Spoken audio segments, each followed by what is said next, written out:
ഇന്ന് തന്നെ ഡൗൺലോഡ് ചെയ്യൂ. കാണൂ നിങ്ങളുടെ ഫേവറേറ്റ് ഷോസ്. ഒരെത്തും പിടിയും കിട്ടുന്നില്ലല്ലോ ഈശ്വര. എന്റെ വർഷമോളുടെ മരണവും അച്ഛമ്മയുടെ അവസ്ഥയ്ക്കും പിന്നില് ആരുടെയെങ്കിലും കാര്യങ്ങളുണ്ടോ?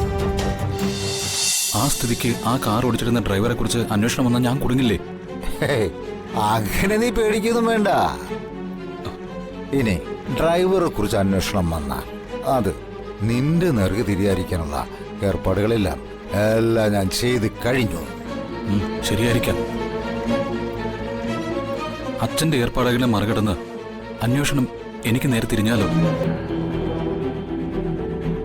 അച്ഛാ, ആ ACP നിസ്സാരക്കാരിയല്ല. എന്തായാലും കേസിന്റെ ഡീറ്റെയിൽസ് എനിക്ക് അറിയണം. അത് അച്ഛൻ പറഞ്ഞേ പറ്റൂ. ചുമ്മാ വെറുതെ.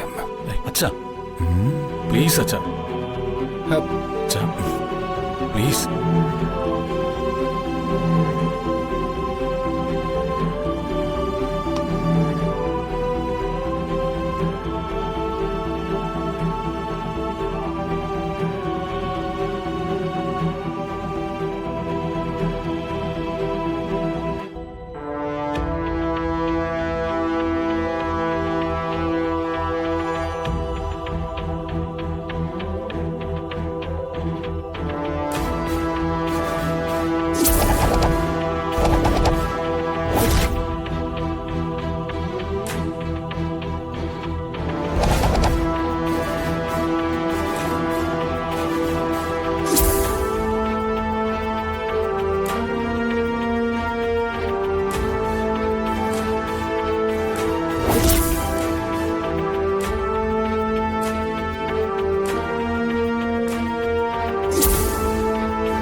ശക്തമായ മഴയും ഓവർ സ്പീഡും കാരണം നമ്മുടെ കാറിന്റെ കൺട്രോൾ പോയി. ഹൈഡിയുടെ ഇമ്പാക്റ്റ് കാരണം രാജീവും അവന്റെ അമ്മയും മരണപ്പെട്ടു.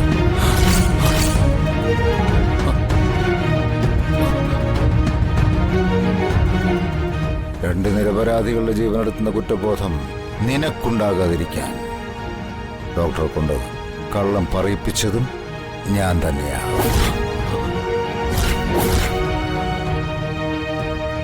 ഞാൻ കാരണമാണ് രാജീവ് കൊല്ലപ്പെട്ടതെന്ന് അറിഞ്ഞ വന്ദനയുടെ പ്രതികരണം എന്തായിരിക്കും?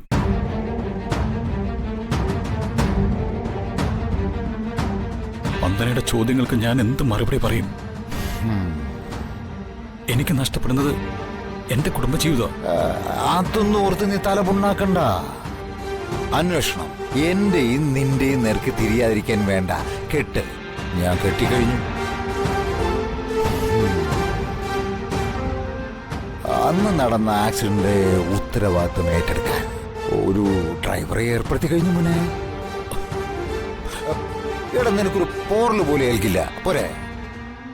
പക്ഷെ എന്റെ മനസാക്ഷിക്കേറ്റ പോറൽ അത് മാറ്റാൻ കഴിയുവച്ച? കഴിയും. അതിനെനിക്ക് മാത്രമേ കഴിയൂ. സ്വന്തം ജീവൻ കളഞ്ഞും നിന്റെ ജീവൻ രക്ഷിക്കേണ്ടത് നിന്റെ അച്ഛനായ എന്റെ കടമയാണ്. നീ ധൈര്യമായിട്ടിരിക്കടാ. ഇനി ഇതോർത്ത് നീ ടെൻഷൻ ആവില്ലെന്ന് എനിക്കു നീ ഉറപ്പ് തരണം.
പക്ഷെ അച്ഛമ്മ ആശുപത്രിയിലാവുന്നതിന്റെ തലേ ദിവസം അച്ഛമ്മ എന്നെ ഫോണിൽ വിളിച്ചിട്ടുണ്ടായിരുന്നു. എന്തോ അത്യാവശ്യ കാര്യം പറയാനാണെന്ന്. പക്ഷെ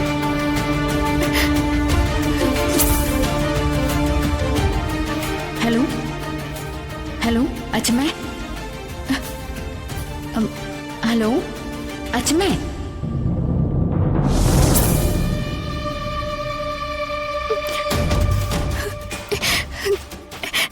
അച്ഛമ്മയ്ക്ക് എന്താണ് പറയാനുണ്ടായിരുന്നത്?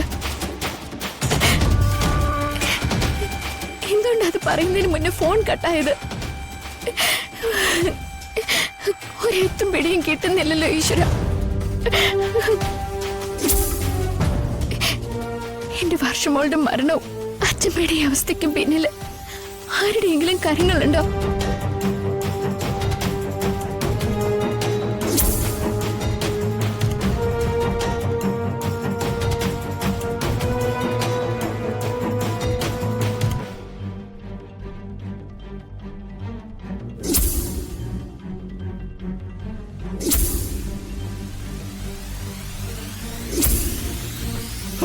താഴേക്ക് വീണു.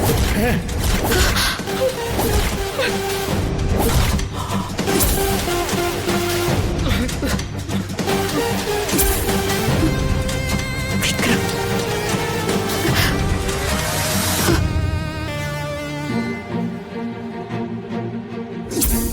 അവള് പ്രസവിക്കാനിരുന്ന കുഞ്ഞിനെ ലാളിക്കാൻ പൂജയും വഴിപാടുകളും പ്രാർത്ഥനയുമായി കാത്തിരുന്നവൻ, അവളുടെ ദേഹത്ത് ഒരു തരി മണ്ണ് വിടാതെ കാവലിരുന്നവൻ, അങ്ങനെയുള്ള എന്റെ വർഷയെ കൊല്ലാനോ?